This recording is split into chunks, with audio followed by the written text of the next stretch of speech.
So let me tell us a little story. Once upon a time, there was a little boy named Liam. He was the kind of child who found magic in creativity, who hummed songs while he drew pictures, and who loved to ask big questions about people and their feelings. But in his family, that kind of magic was not celebrated. His father, Eric, had built a home where success was defined by structure, discipline, and achievement, measurable things that fit into tidy boxes.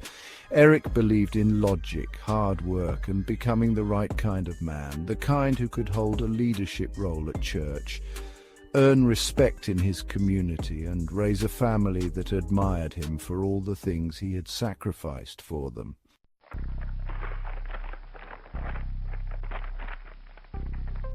Dad wasn't intentionally cruel. In fact, he believed he was protecting his son by guiding him toward what he saw as a better life. To Dad, being an engineer, a career of problem-solving and stability, was the most noble and practical path. He couldn't understand why Liam didn't want it, and because he couldn't understand, he couldn't accept it.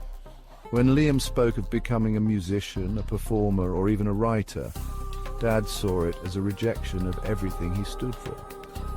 Dad, you're talented, but you're not special enough to make it. People like you fail. Be sensible and you'll thank me later. But there was no softening it.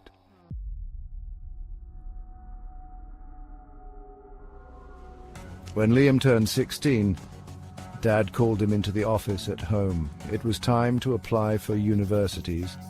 With his voice low but firm, Dad said, "Dad, you have a 1 in a million chance of making it as a performer. I'm not paying for you to waste your life. If you study engineering, I'll support you. If you don't, you're on your own." Liam felt a hollow ache spread through his chest.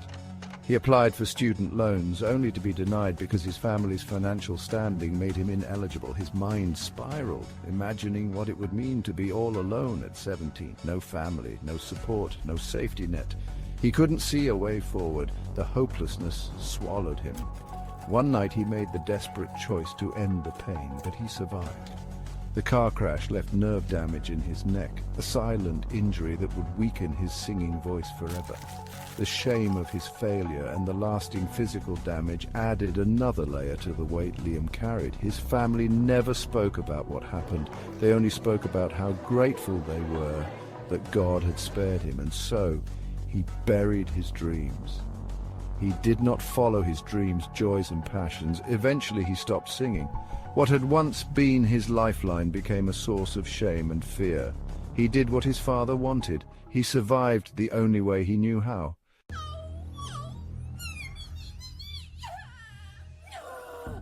The narcissistic family system, conditional validation, and emotional rejection.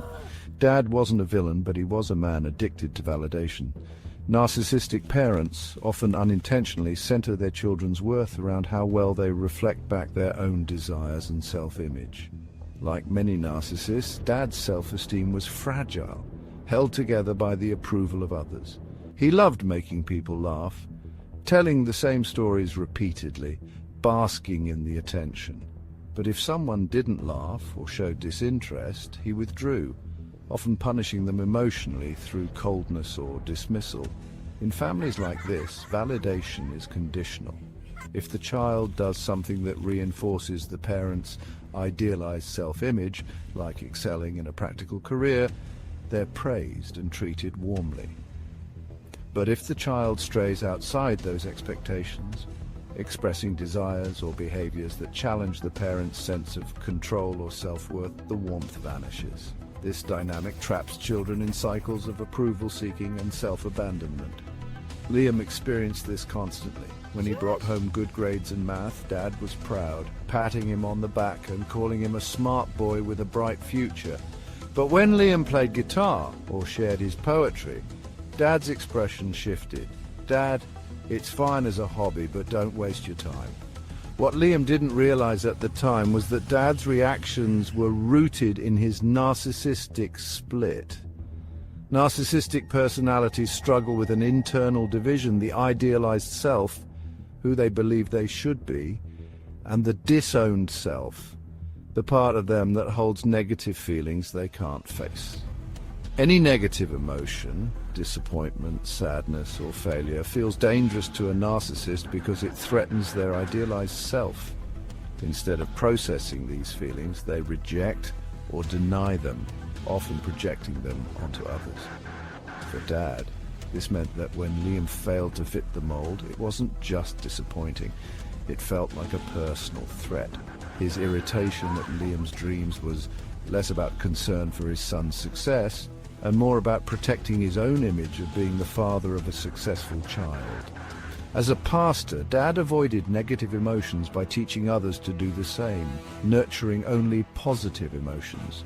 This created a worldview where negative emotions were seen as bad, leading to emotional immaturity. Such behavior can lead to a lack of emotional depth and understanding, causing individuals to suppress their true feelings and struggle with genuine emotional connections. This facade of happiness can ultimately affect mental health and relationships, leaving underlying issues unresolved.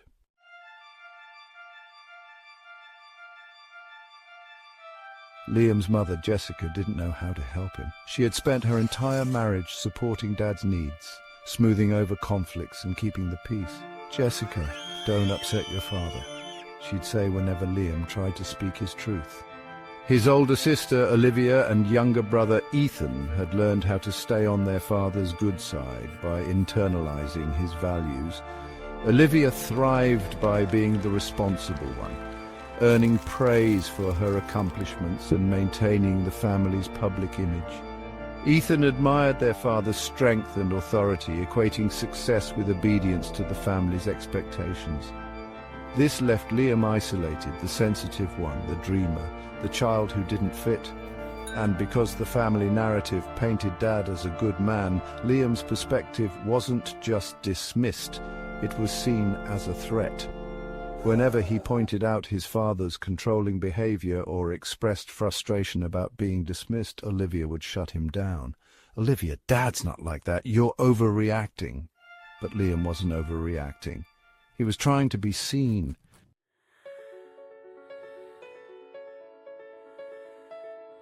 By the time Liam reached his early 20s, he felt trapped.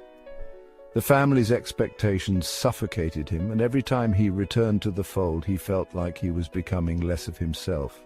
His creativity, passion for performance, and desire to explore the human experience were dismissed as distractions from the right path. He wasn't Liam anymore. He was a version of himself edited to fit their expectations. Leaving wasn't a choice he made lightly. No one leaves their family because they want to. They leave because staying is too painful. Liam had to leave to survive. He had to find a way to become the version of himself that had been buried beneath years of shame.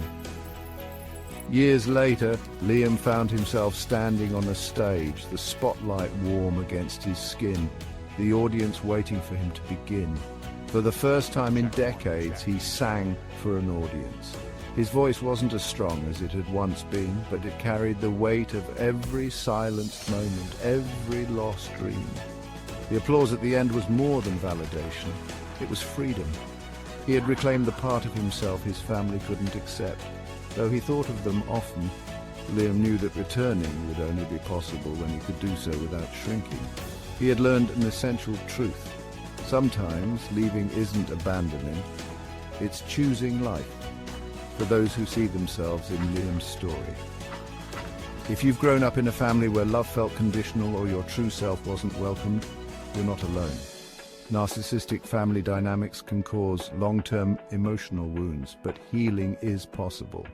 Learning to recognize the patterns of conditional validation and self-abandonment is the first step. If you want to explore this further, consider working with a therapist who understands relational trauma. Healing isn't about blaming, it's about understanding, growing, and finding your way back to yourself. You deserve to be seen, felt, and understood. How you feel matters. If you would like to talk with someone today about your situation and what it would be like to work together in coaching or therapy, visit us at onlinetherapyontario.com. You will find a button to book a free conversation to talk about your situation and what it would be like to work together. Sorry, Ontario residents only.